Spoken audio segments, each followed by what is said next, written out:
बरसात की हल्की बूंदें गिर रही थी। एक बूढ़ा पिता बस स्टैंड की बेंच पर चुपचाप बैठा था। उसकी आंखें बार बार सड़क की तरफ उठती, जैसे वो किसी का इंतज़ार कर रहे हो। वो कोई और नहीं, उसका अपना बेटा था, लेकिन उसे नहीं पता था कि आज उसका बेटा उसे हमेशा के लिए छोड़कर जा चुका है।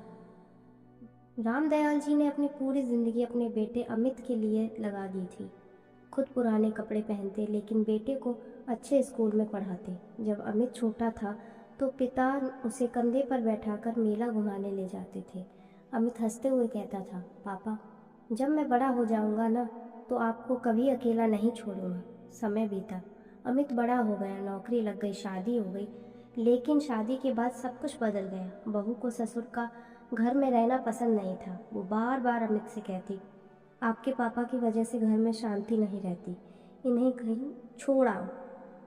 पहले तो अमित टालता रहा, लेकिन धीरे धीरे वो भी बदलने लगा। एक दिन अमित अपने पिता को बोला, पापा, चलिए आपको मंदिर दिखाने ले चलता हूँ। रामदयाल जी खुश हो गए। उन्हें लगा बेटा आज भी उनसे उतना ही प्यार करता है। दोनों बस स्टैंड पहुँचे। अमित बोला, पापा आप यहीं बैठिए, मैं अभी टिकट लेकर आता हूँ। रामदयाल जी मुस्कुराकर बेंच पर बैठ गए, लेकिन अमित टिकट लेने नहीं गया। वो चुपचाप वहाँ से चला गया और पीछे मुड़कर भी नहीं देखा। घंटों बीत गए, शाम हो गई, फिर रात भी। रामदयाल जी अब भी उसी बेंच पर बैठे थे। उनकी आंखों में बस एक ही सवाल था, मेरा बेटा अभी तक आया क्यों नहीं। उधर घर पहुंचकर अमित ने अपनी पत्नी से कहा, मैं पापा को बस स्टैंड पर छोड़ आया। पत्नी खुश हो गई, लेकिन उसी रात कुछ ऐसा हुआ जिसने अमित की ज़िंदगी बदल दी।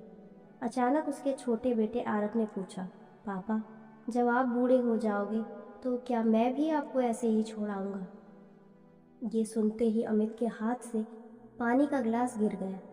उसे अपने बचपन की हर याद आने लगी। पिता का संघर्ष, उनकी मेहनत, उनका प्यार। अमित पूरी रात सो नहीं पाया। सुबह होते ही वो उसी बस स्टैंड की तरफ भागा, लेकिन वहाँ पहुंचकर देखा बेंच खाली थी। अमित घबराकर हर जगह पूछने लगा, क्या आपने एक बूढ़े आदमी को यहाँ देखा है। वो मेरे पिताजी थे, लेकिन किसी को कुछ नहीं पता था।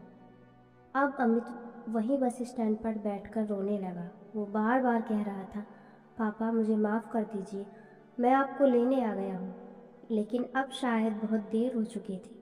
बस स्टैंड की वही बेंच आज भी गवाही दे रही है कि जिस पिता ने बेटे को चलना सिखाया, उसी बेटे ने उसे ज़िंदगी के रास्ते पर अकेला छोड़ दिया। माँ बाप को कभी बोझ मत समझो, क्योंकि जब वो नहीं रहते तब उनकी पूरी ज़िंदगी रुलाती है।